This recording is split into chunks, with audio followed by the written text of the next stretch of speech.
If you look behind me, you can see that some residents are allowed to be returning to their homes if they have emergency needs. They can come here to the Law Enforcement Command Center and tell them of those emergency needs, such as medications, prescriptions, or maybe a lost animal, and then they are taken with a law enforcement official to their home to get those items.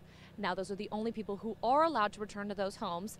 All other areas that have been involved with the fire cannot return as of yet. Well, you know, I don't know that I can put that into words. It's just a real empty feeling and real desperate.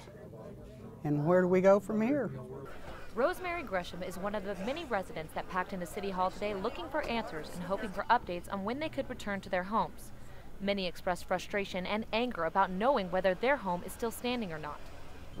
Residents are not allowed to return to the affected areas, and there is not confirmation on when that will happen. According to officials, residents cannot return until the power lines and utilities in the area have been taken care of and put back up.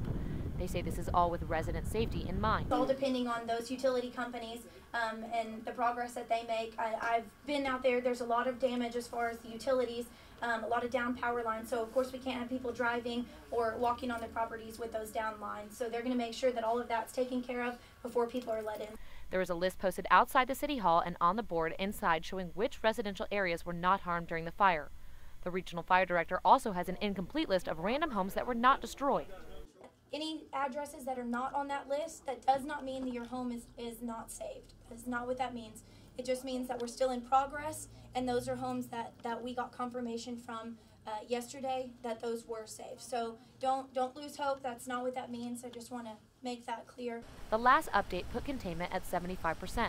The only residents allowed near their homes at any point today were those who had emergency needs and were escorted by law enforcement officials. Now, John, can you tell us a little bit about what you're waiting for? And you're going to hopefully be going back soon. Are you a little nervous? What are the emotions right now? Very, very emotional, especially here because my wife is handicapped, and one of the main reasons I'm going back is her wheelchair.